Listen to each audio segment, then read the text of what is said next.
محترم سامعین، السلام علیکم ورحمۃ اللہ وبرکاتہ۔ بسم اللہ الرحمن الرحیم۔ حضور صلی اللہ علیہ وسلم کے خلاف کفار کے سازش۔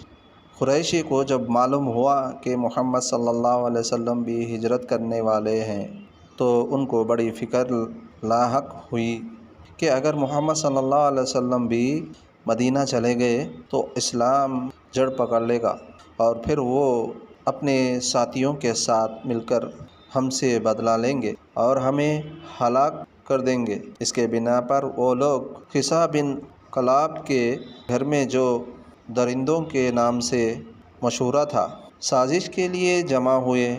اس میں ہر قبیلے کے سردار موجود تھے۔ سب لوگ نے آپس میں یہ طے کیا کہ ہر قبیلے کا ایک شخص جمع ہو اور سب مل کر تلواروں سے آپ صلی اللہ علیہ وسلم کے خاتمہ کر دیں۔ اس فیصلے کے بعد انہوں نے رات کے وقت رسول اللہ صلی اللہ علیہ وسلم کا گھر گھیر لیا اور اس انتظام میں رہے کہ پیارے آقا حضرت محمد صلی اللہ علیہ وسلم صبح کو نماز کے لیے نکلیں گے تو تلواروں سے ان کا خاتمہ کر دیں گے، مگر اللہ تعالیٰ نے پیارے آقا حضرت محمد صلی اللہ علیہ وسلم کو قریشی کی اس سازش کی وردی دے دی۔ لہٰذا پیارے آقا حضرت محمد صلی اللہ علیہ وسلم رات کو اپنے بستر پر حضرت علی کرم اللہ رضی اللہ تعالیٰ عنہ کو لٹا کر سورہ یاسین پڑھتے ہوئے سامنے سے گزر گئے اور کفار کو کچھ بھی خبر نہ ہوئی۔ صبح کو جب ان لوگوں نے حضرت علی رضی اللہ تعالیٰ عنہ کو بستر پر دیکھا تو اپنے رات بھر کی کوشش پر بڑی نادم و شرمندہ ہوئے۔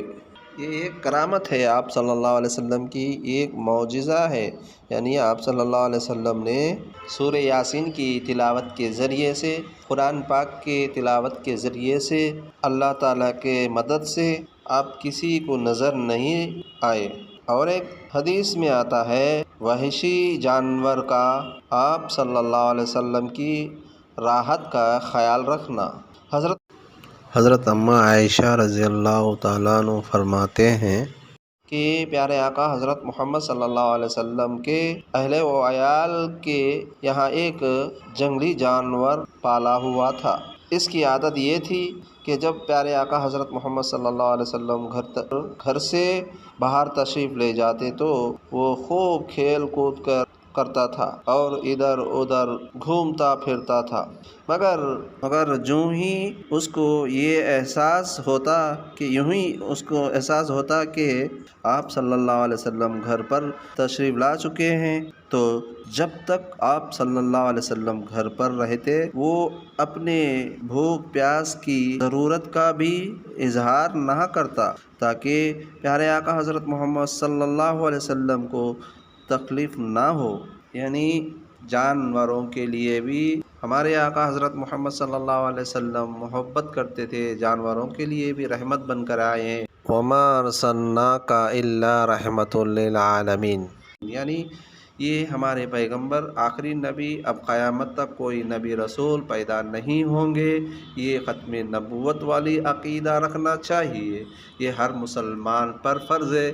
اب ان کے بعد حضرت محمد مصطفیٰ صلی اللہ علیہ وسلم کے بعد اب قیامت تک کوئی نبی رسول پیدا نہیں ہوں گے۔ یعنی اس سے یہ پتہ چلا کہ یہ انسانوں کے لیے نہیں بلکہ پیغمبر رسول صلی اللہ علیہ وسلم انسانوں کے لیے نہیں بلکہ جانوروں کے لیے، ہر چیزوں کے لیے، ہر مخلوق کے لیے ہمارے آقا حضرت محمد صلی اللہ علیہ وسلم رسول بن کر بھیجے گئے ہیں۔